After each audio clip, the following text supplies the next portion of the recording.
मोदी जी ने ट्वीट करके कह दिया 10 लाख नौकरी 1.5 साल में देंगे वो। अब हम सोचा कि इस मुद्दे पे बात कर लिया जाए, तो हमारे साथ भारतीय जन परिवार पार्टी के राष्ट्रीय अध्यक्ष पृथ्वी कुमार माली जी मौजूद हैं। पृथ्वी कुमार माली जी, मोदी जी ने कह दिया है 10 लाख नौकरी दे देंगे 1.5 साल में। 10 लाख। हाँ। पहले तो 2 करोड़ बता रहे थे, उसके बाद बिहार में 19 लाख बता रहे थे। हाँ। अब 10 लाख पे आए हैं पूरे मतलब इंडिया में। हाँ। अरे ऊँट के मुंह में जीरा का हिसाब है। कैसे होगा बताइए। ठीक है, उसकी अपनी मतलब स्टेटमेंट है, उसमें हम माननीय हैं और प्रधानमंत्री है, उसके मतलब टिप्पा टिप्पणी नहीं कर सकते हैं। ठीक है, 10 लाख बोले हैं तो 10 लाख भी वादा करे।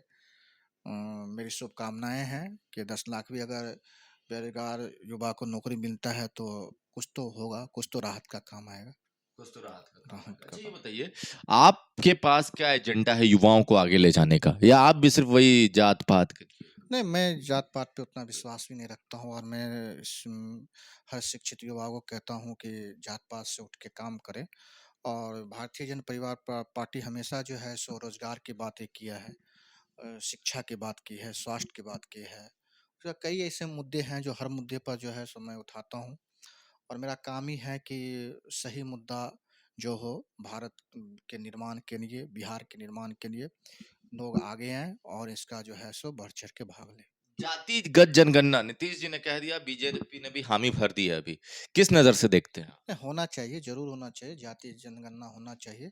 और मैं ये कह रहा हूँ कि देखिए जातीय बिहार के अंदर में 7,000 लगभग जाति है, तो सबका कॉलम बनाना इम्पॉसिबल है, मतलब नहीं हो सकता है। तो हम मेरा कहने का मतलब है कि समान जाति में जो आते हैं उसका एक कॉलम बने, अति पिछड़ा का एक बने, पिछड़ा का एक बने, दलित का एक बने, महादलित का एक बने और मुस्लिम वर्गों का एक बने। इससे ये आकलन हो जाएगा कि किस वर्गों का कितना मतलब परसेंटेज है, उसके आधार पर काम करे तो अच्छी बात है। चलिए, एक आखिरी सवाल। जातिगत जनगणना का जो खर्च है लगभग 500 करोड़ रुपया आएगा, ठीक है, सरकार पे बोझ भी बनेगा एक तरह का।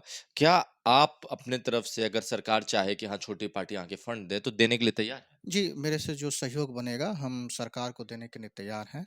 और हम तो ये तो नहीं कहेंगे कि 500 करोड़ नहीं हम ही नहीं, देंगे, हाँ। मगर जो भी सहयोग होगा अगर सरकार कहती है, गाइडलाइन जारी करती है, तो मुझसे भारतीय जन परिवार पार्टी का जो भी सहयोग बनेगा हम देने के लिए तैयार आप हैं। देने के लिए तैयार। तो जातिगत जनगणना आपके हिसाब से सही है? नहीं, अच्छा होना भी चाहिए और इससे ये आकलन भी हो सकता है कि कितनी समुदाय की कौन-सी जाति है।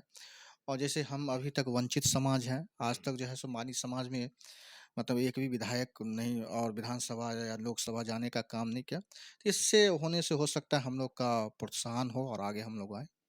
तो इससे प्रोत्साहन हो और आगे हम लोग आ सकते हैं। पृथ्वी कुमार माली, जिन्होंने हर मुद्दे पे खुलकर बात की, कहा 10 लाख रोजगार, पहले 2 करोड़ कहा था, फिर 19 लाख, अब 10 लाख पूरे देश में। तो ये क्या खेला है वो आप समझ लीजिए।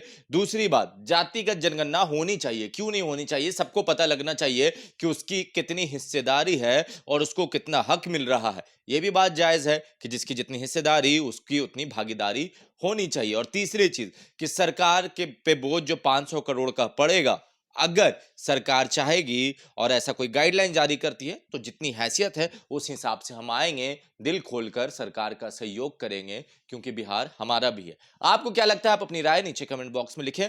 जुड़े रहे हमारे साथ और हमारे चैनल को सब्सक्राइब करना ना भूलें। धन्यवाद।